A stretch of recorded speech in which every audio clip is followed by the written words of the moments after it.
En la escena de Lucas, capítulo 15, encontramos primero dos clases de personas en el público. Encontramos muchos recaudadores de impuestos y pecadores se acercaban a Jesús para oírlo, de modo que los fariseos y los maestros de la ley se pusieron a murmurar, se pusieron a juzgar, a criticar al Señor, diciendo: este hombre recibe a los pecadores y come con ellos. Él entonces les contó esta parábola, la del hijo pródigo.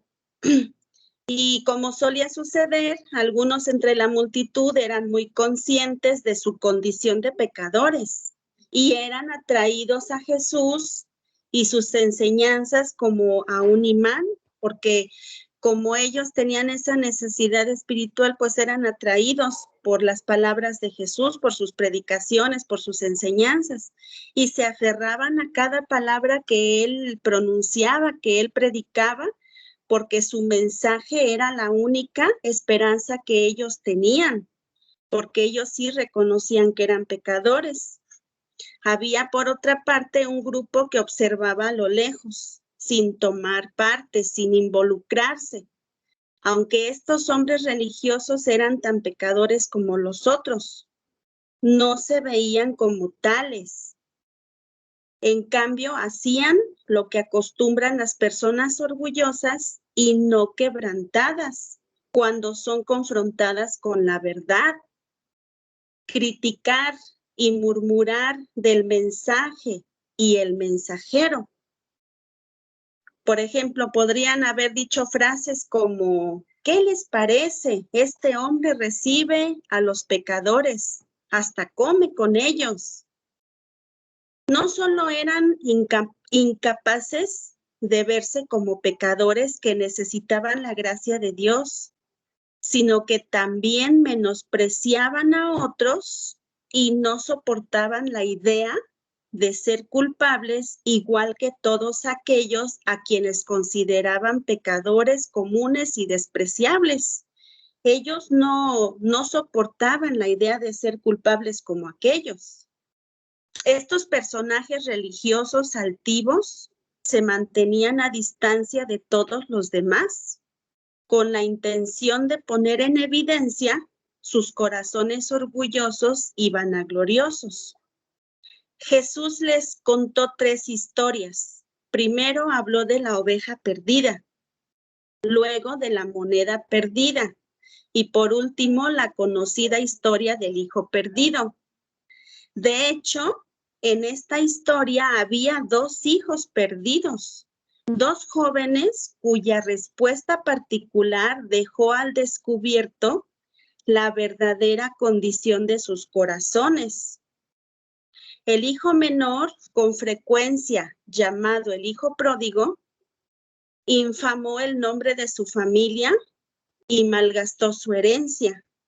Al final, después de perderlo todo, se dio cuenta de lo que había hecho y dónde había terminado. Solo y necesitado, estaba realmente quebrantado. Consciente de que no tenía otro lugar a donde ir, tomó la decisión de arrepentirse y eligió el camino del quebrantamiento y la humildad. Tomó la difícil decisión de regresar al lugar donde empezó su fracaso y reconciliarse con quienes había agraviado.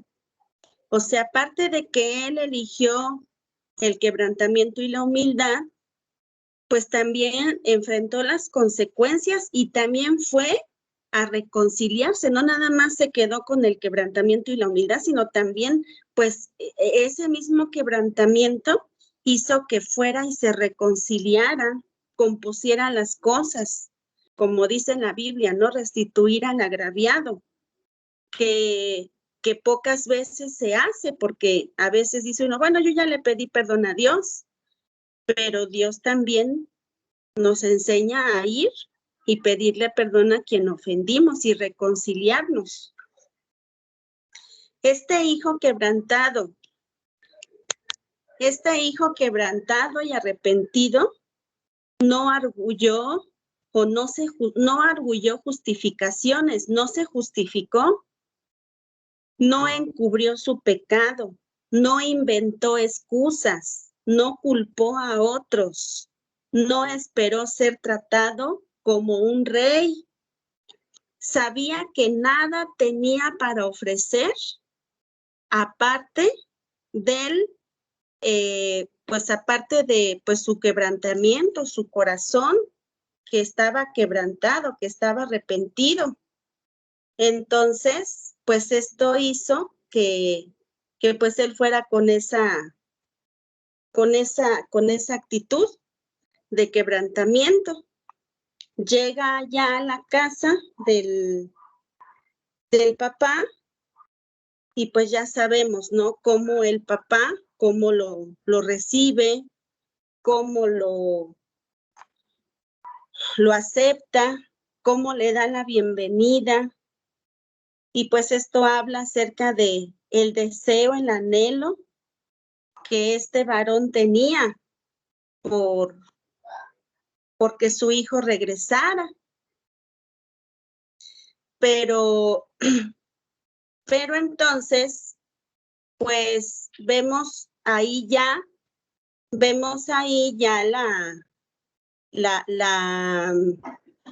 se pudiera decir, vemos la respuesta ya del hermano, del hijo pródigo. Vemos la respuesta perdón, hermana, que se me...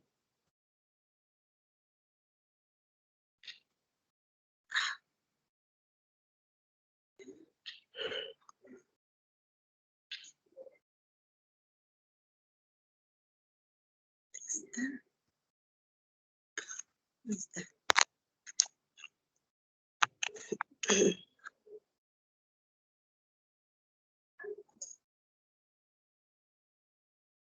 Bueno, es que se me borró el archivo. Bueno, entonces vemos ahí que él sabía que no tenía nada para ofrecer aparte del reconocimiento sincero de su fracaso y la súplica humilde de misericordia,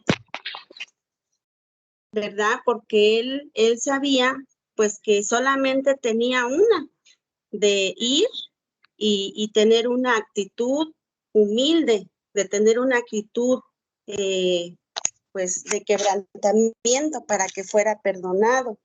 La respuesta del padre del joven constituye una imagen poderosa y conmovedora de la forma como nuestro Padre Celestial nos recibe cuando venimos a Él en genuino arrepentimiento. Esto ameritaba una celebración, el que fuera un rebelde. El que fue un rebelde presuntuoso había regresado a casa como un penitente humilde y quebrantado. Pero algo tenía este hombre, este joven, que él tenía un arrepentimiento genuino. Y pues eso dice la palabra de Dios, que hay fiesta cuando un pecador se arrepiente de verdad. Es una historia con un gran final, con un final feliz, se podría decir. Sin embargo, recordemos que había dos clases de personas aquel día entre la multitud. A los recaudadores de impuestos y pecadores debió gustarles la historia que habla de esperanza, perdón y misericordia. O sea, todos los que eran recaudadores de impuestos y pecadores, yo creo que estaban felices con esa historia, con esa parte de la historia. Porque pues Dios les dio a entender a través de esta predicación, pues que si ellos se arrepentían de corazón, pues tenían el perdón de Dios. ¿Y qué de los fariseos y escribas? ¿Ellos qué pensaban? ¿Les resultaba difícil aceptar semejante derroche de gracia para alguien tan indigno? Ellos no estaban pues de acuerdo con ese tipo de gracia para una persona que había hecho tanto mal.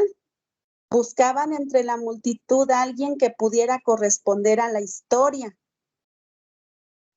Jesús aún no había terminado. Así como había dos clases de personas en la audiencia, había también dos hijos en la historia. ¿Dónde estaba el hermano mayor del hijo pródigo mientras todos celebraban su regreso? Pues claro, él estaba justo donde debía. Él estaba afuera en el campo siendo fiel, trabajando duro, cumpliendo con sus deberes. Aquí encontramos al típico primogénito, obediente, sumiso, respetable. Aquí vemos a un hombre que nada, se podría decir que no había nada que reprocharle porque él estaba fielmente día con día cumpliendo con su deber. Este hijo nunca había sido motivo de aflicción para su padre, nunca. En especial si se le compara con su hermano, el hijo pródigo, él nunca había sido rebelde, al menos no en apariencia. Aparentemente no había sido rebelde. Sin embargo, a Dios no lo convencen las apariencias. Él mira el corazón y una celebración por el regreso de un hermano arrepentido era el escenario perfecto para poner en evidencia los motivos y actitudes del hermano mayor. Sabemos que cuando Dios quiere tratar con nosotros, Él siempre va a poner una circunstancia que saque a flote realmente lo que hay en nuestro corazón. Y esto fue lo que pasó con el hijo mayor, que este escenario fue el perfecto para que se pusiera en evidencia qué había en el corazón del hijo mayor. Al acercarse a su casa, el hermano mayor escuchó primero la música y la danza y preguntó qué pasaría. ¿No se había celebrado una fiesta por ahí desde que su rebelde hermano menor había abandonado el hogar? Seguramente pues no se había hecho ninguna fiesta. En lugar de buscar a su padre, quizá esto habla acerca de que a pesar de ser un hijo ejemplar, no tenía una relación muy cercana con su padre.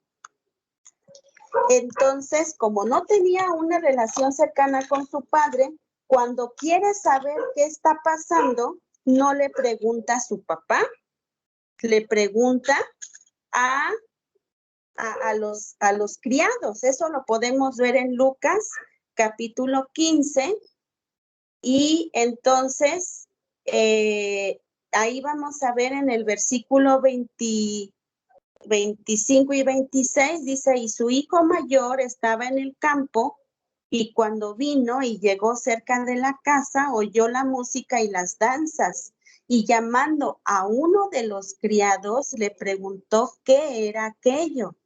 Quiere decir que a pesar de que era un hijo ejemplar, no tenía una relación muy cercana con su padre. Encuentra a un sirviente y le pregunta, ¿qué sucede? El sirviente le presentó el resumen. Tu hermano ha regresado a casa y tu padre ha ofrecido una fiesta. Al siervo, por desdicha, se le olvidó mencionar el verdadero motivo del acontecimiento, es decir, la transformación del hermano menor en un hijo humilde y arrepentido, porque nada más le contestó en el versículo 27, tu hermano ha venido y tu padre ha hecho matar el becerro gordo por haberle recibido bueno y sano. Entonces, aquí el sirviente nunca le dijo al hermano mayor, mira, es que llegó tu hermano arrepentido, le pidió perdón a su papá, o sea, él jamás mencionó eso, solamente dijo, él regresó y le hicieron una fiesta. Entonces, a este siervo se le olvidó mencionar eso. Ahora bien, la verdadera naturaleza del hijo mayor empezó a quedar expuesta. Indignado, como dice en el versículo 28. Entonces se enojó y no quería entrar. Indignado, el hermano mayor se negó a entrar. Esa es la reacción típica de las personas orgullosas, no quebrantadas. No pueden gozarse por los pecadores que se arrepienten. Más les importa la primacía de sus propios derechos y expectativas. O sea, ellos quieren estar antes que cualquier persona y ser reconocidos por sus obras, pero no les agrada que se festeje el arrepentimiento de un pecador. Y si no reciben el trato que creen merecer, arman un berrinche. En medio de la celebración por el regreso de su hijo perdido, llegaron a oídos del padre las noticias del boicoteo del hijo mayor, de la molestia del hijo mayor. De inmediato dejó la fiesta para atender al otro hijo en problemas. Creo que según la antigua tradición, es lo que según hay en las investigaciones que uno hace, según la antigua tradición judía, cuando el responsable de la casa salía de la fiesta, se detenía la música y la danza hasta que regresara el anfitrión. ¿No ilustra lo que ocurre en tantas iglesias y ministerios hoy?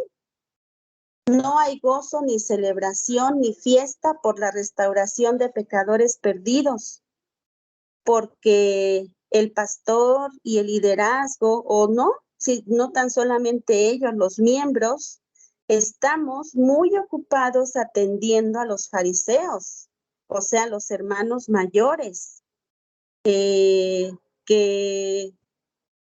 mezquinos y enfurruñados, que hacen rabietas porque no se les complace. Y esto pues es algo muy duro.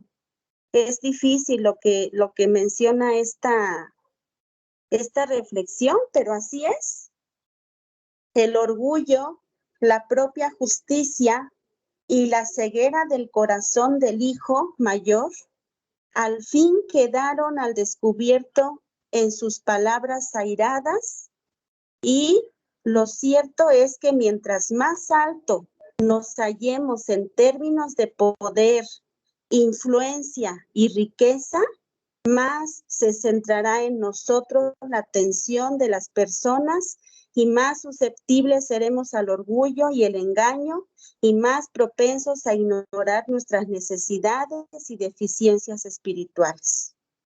Entonces, pues esto es lo que pasó, que este hijo pródigo dice que quedaron al descubierto sus palabras airadas. ¿Él qué respondió? Mas él respondiendo dijo al padre: he aquí tantos años te sirvo, no habiéndote desobedecido jamás, y nunca me has dado ni un cabrito para gozarme con mis amigos. Pero cuando vino tu hijo, que ha consumido tus bienes con rameras, has hecho matar para él el becerro gordo. Él entonces le dijo: hijo, tú siempre estás conmigo y todas mis cosas son tuyas, mas era necesario hacer fiesta y regocijarnos porque tu hermano estaba muerto y ha revivido, se ha perdido y es hallado. Entonces ahí está pues la conclusión, que lo cierto es que mientras más altos nos hallemos en términos de poder, influencia y riqueza, más se centrará en nosotros la atención de las personas y más susceptibles seremos al orgullo y al engaño y más propensos a ignorar o a no querer ver nuestras necesidades y deficiencias espirituales. Apenas logramos una posición de influencia, tendremos una reputación que guardar, tenemos mucho que perder si somos sinceros acerca de nuestras verdaderas necesidades espirituales. Para la mayoría de nosotros, la invasión del orgullo es más peligrosa que cualquier otra falta y es más probable que ésta nos vuelva inútiles para Dios y para los demás. Entonces, pues estas comparaciones entre las personas orgullosas y quebrantadas, como lo es el hijo pródigo y el hermano mayor, ¿cuál de todas estas nos identifica más? Nos identificamos con el hijo pródigo o nos identificamos con el hermano del hijo pródigo, ¿verdad? ¿Será posible que Dios se desagrade más con los que parecen más respetables y espirituales, pero son orgullosos e incorregibles, que con los adúlteros, fornicarios, sodomitas, abortistas o gente atada a la pornografía que no fingen ser justos? La dura realidad es que los cristianos orgullosos y no quebrantados, pues causamos, ¿verdad? Porque hay que incluirse si es así, pues si no, pues Dios lo sabe. A él no lo podemos engañar y no tenemos que ofendernos de esto. Pero los cristianos orgullosos le hemos causado más daño a la iglesia de Jesucristo que todos los pecadores allá afuera. En nuestro afán por pensar en las necesidades y las faltas de quienes consideramos menos espirituales que nosotros, y por ser exitosos y proteger nuestra imagen, tal vez hemos ignorado el corazón mismo del Evangelio y la gracia de Cristo. Como podemos ver, el mensaje de arrepentimiento no es solo para adúlteros y pródigos, sino también para hermanos mayores, para fariseos y líderes respetables, para todas aquellas personas que estamos ahí sirviendo, estamos activos, estamos ahí adentro del templo sirviendo. Y no quiere decir que todos seamos como el hijo mayor o como el hijo menor, pero eso solamente lo sabemos nosotros y la palabra de Dios en esta noche nos confronta a examinarnos y ver si somos como uno o somos como el otro. La buena noticia es que sin importar a qué categoría pertenezcamos, la gracia de Dios está siempre al alcance de quienes abandonan su orgullo y ofrecen el sacrificio de un corazón contrito y humillado. Esto es lo que teníamos que ver esta noche, y esta es una buena noticia. Como dice la palabra de Dios, pues todavía estamos entre los vivos y hay esperanza mientras estemos entre los vivos, de reflexionar, de ser honestos con nosotros mismos y decirle al Señor, pues Señor, yo reconozco ante ti, ante Él solamente, ante nadie más. Nadie más es digno de escuchar nuestros pecados más que Él. Pero lo importante es hacerlo. Y como mencionaba en esta conclusión, esa es una excelente noticia, que no importa cuántos años tengo de cristiano, qué cargos he tenido, qué cargos tengo, cuánto sé de Biblia, cuánto he estudiado, no.